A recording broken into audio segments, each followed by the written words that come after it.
This is The Roger Stone Show. Welcome back into the Stone Zone right here on The Roger Stone Show.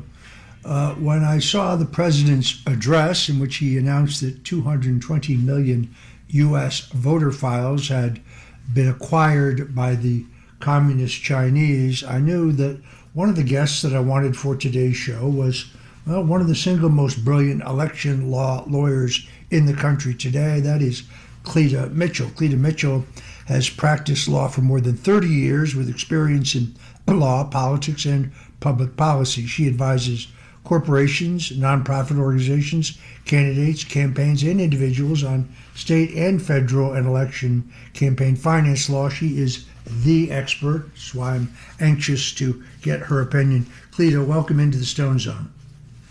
Well, I'm very honored to be here. So I guess let's start from the top. What is your assessment of this breach of 220 million voter files? What do you think they were doing with them or plan to do with them? And how do we make sure this doesn't happen again or doesn't continue to happen? Well, gosh, there's so much to unpack about this. Let's start with the fact that it is a violation of U.S. law for a foreign nation to obtain voter records from our country. They are not supposed to purchase them. And in this case, clearly, my understanding from, and of course I haven't had to read all the documents are unclassified by the president, but my understanding from talking to John Solomon and others is that they decided, the Chinese communists decided, this is before the 2020 election, that they didn't want to just acquire the publicly available information, which is illegal for them to acquire. So they hacked into systems all across the country to acquire the data, all of the non-public data, which, by the way, let me just point out, these states are refusing to give to the United States Department of Justice, but the Chinese communists have the data. And once you have that data of all of the voter records, and you know proprietary information, you know the vote history, you know if people vote by mail, you know if they vote in person. And I want to tell you, Roger, one of the things that I learned after the election 2020, I was sent by President Trump in the White House to Georgia. And I literally I arrived 2 days after the election, and we ended up filing an election contest, never had a judge appointed. That was an interesting thing. Never happened in my experience as a lawyer that you file a lawsuit and you don't get a judge appointed to hear the case, and we never heard. So when they say the president lost all his lawsuits, he didn't lose ours because he never had his day in court. But the point I was going to make is that we had all of these reports in Georgia about people who showed up to vote on election day, to vote in person, and were told, oh, Mrs. Smith, we show that you've already voted by mail. Mrs. Smith replies, I never vote by mail. I always vote in person. Well, Mrs. Smith, we show that you voted already, and so we'll have to give you a provisional ballot. Well, guess what? Mrs. Smith has to come back and prove within 3 days that she didn't vote. Well, how do you prove a negative? How do you prove something you don't even have any idea how it happened? I thought we had thousands of those in Georgia. I thought it was just Georgia because that's what I was working in. A year later, I was giving a speech in August of 2021 in Virginia at our first statewide election integrity summit. We started in August of 2021 and had throughout 2022. And I was giving a speech, and I talked about this phenomenon of people showing up to vote and being told they already voted. All these hands shot up in the audience saying, that happened here, that happened here. What I began to realize, it happened everywhere in the country. Roger, I've never heard about that before or since. Something happened. And because we were silenced after 2020, we were not allowed to talk about problems and anomalies and situations in 2020. This was never investigated, and I believe very strongly after seeing and hearing about what it was that the Chinese communists obtained, that this was something that they were responsible for. They were casting ballots by mail in the names of people who they knew would vote in person, so their votes would not count. Because guess who votes in person on Election Day? Republicans, Trump supporters. That's just one thing, but there were tens of thousands of those all over the country. That's just one thing. So, look, I mean, I think that there are so many things that they did, but the most amazing, the disgusting things to me is that the President of the United States gave a nationwide speech to talk about foreign attacks on our election system, and we have networks who decide that that's not newsworthy. That's not newsworthy. That the communist Chinese had plans to and did disrupt elections in 2020, and the people at the highest levels of the CIA and the FBI in January 2020 decided to manipulate the data and not tell the president, and they don't think that's newsworthy. I'm telling you, there's something very, very seriously wrong here. Seriously wrong on both counts. No, you make an excellent point. I mean, all of the networks carried Joe Biden's speech in which he essentially declared that anyone who disagreed with him politically in the country was a dangerous extremist. That was a very dark speech. A very dark speech. It was horrendous, and it was saying that if you're a patriot who loves this country and you think that there were problems in the 2020 election, then you're a danger to the country? I don't think so. And now then what I want to say, honestly, is, well, if you're not surprised by this, Mr. Network, you don't think this is newsworthy, that means that you must have already known. So what did you know and when did you know it? You know, what I really loved, and I saw you doing this online, and this is one of the reasons why I wanted to have you on today, is you saw Mark Elias, who is the ringleader for corrupt elections on the left, and many others on the left. Before they even knew what it was that President Trump was going to say in his speech, they were already out trying to debunk it. In other words, whatever Trump is saying is not true, is not legitimate. I give the left credit. In other words, they don't say, well, there may have been some minor voter fraud, but it was never enough to actually change the results of the elections. Instead, they say, no, there's no evidence whatsoever anywhere, at any level, in any state, of any discrepancies or anomalies or irregularities. And if you say so, you need to be silenced. You're a criminal and you need to be silenced. And they actually, to a certain extent, they got away with that. And now, of course, that narrative is falling apart before our very eyes. I guess the most important question I want to ask is one that the President did not address in his remarks. But I have, just based on everything I have read and seen on my own now, I'm not a computer scientist and I'm not a lawyer, but I have real reservations about the security and the reliability of these electronic voting machines. First, they told us that they were not connected to the internet. In many, many cases, it turns out that they are. There are many allegations about irregularities and vote switching in these electronic machines.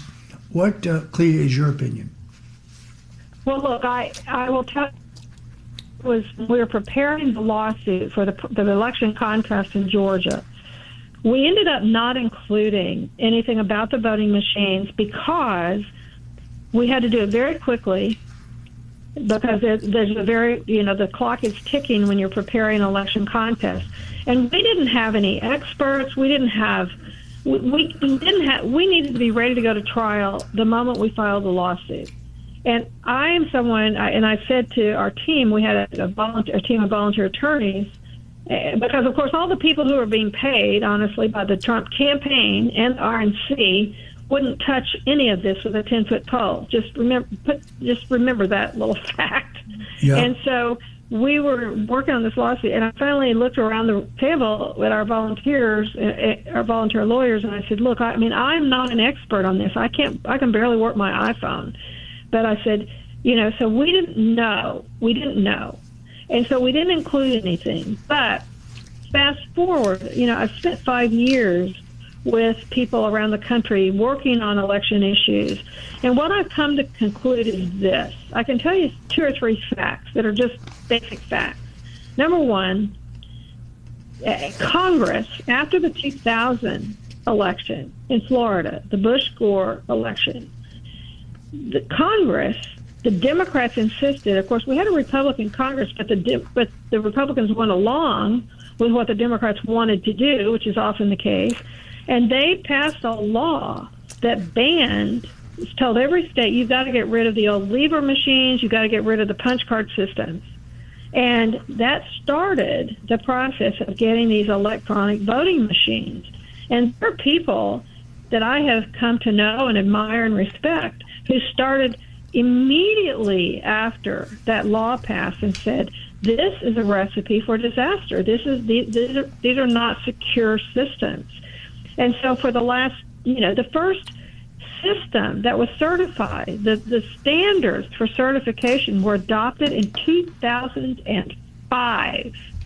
And that is the voluntary voting system guidelines issued by the Election Assistance Commission. That's 1.0, VVSG 1.0, Voluntary Voting System Guidelines 1.0, issued in 2005. They did not issue new guidelines for the electronic voting systems until February of 2021. And there is not a single system in use in America today that meets the standards from February of 2021. No system meets the standards from 5 years ago. Now, I want to ask you, do you think that any system, a laptop, a phone, anything that was certified in 2005, that we would think that that's worth anything today? So let's just start with that. That's the fact. Let's also start with the fact that there's not a single system in use in America today that is not manufactured in whole or in part in China. This is our foreign adversary. Why are we using equipment, technology, that is manufactured in whole or in part in China? So I want to tell you that I think that this is a very serious situation. I think the president has issued the information, the documentation that these are vulnerable, and that now what we have to do, there needs to be an all-of-government approach to addressing this vulnerability and this challenge to our critical infrastructure, which includes elections. And that requires an all-of-government approach. Cleta, we have to take a quick commercial break, and we'll be right back in the Stone Zone. This is the Roger Stone Show.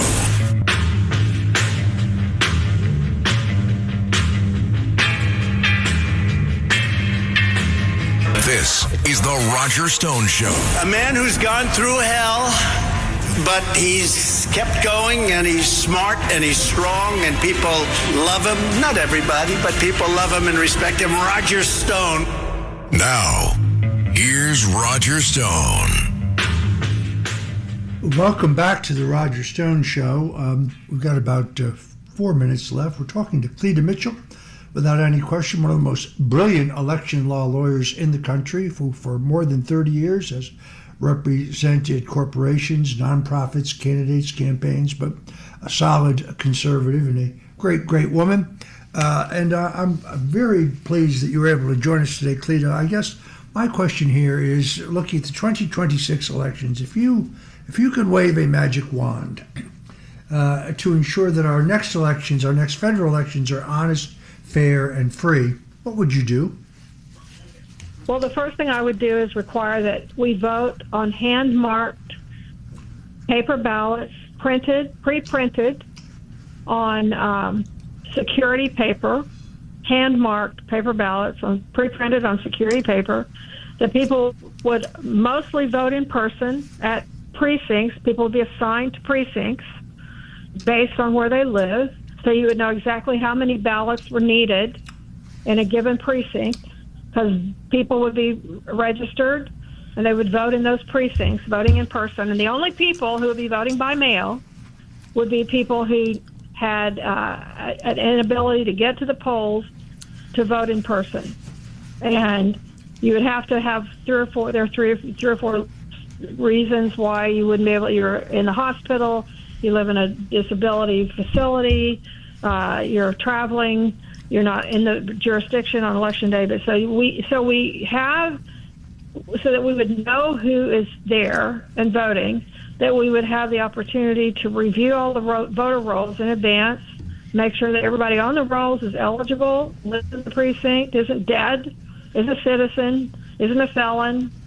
and that we would restore the integrity of the process, and then we would vote on. I am not somebody who says we ought to hand count everything. We're not hand counting ballots. We're hand counting what I guess I would say. I've heard some election officials say we're hand counting ovals, and one election precinct may have 30, 40, 50 issues and candidates, state, local, federal, ballot issues. So I'm not somebody who is, bowing at the altar of hand counting, but I am somebody who believes in hand marking. And then the tabulation process, even if we use an electronic tabulator, we need to reconcile to make sure that the number of ballots that are issued at that precinct match the number of voters who showed up to vote. I mean, this basic accounting, they do it at the grocery store every day. You balance the cash store. They do it at the bank. The teller has to, make sure that the numbers match. And we have gotten so far away from the numbers matching. Let's not forget the goal is to have an accurate election. Accurate. And the left has destroyed these basic principles, and we'll get back to that. But I would not use the voting machines. I would use hand-marked paper ballots.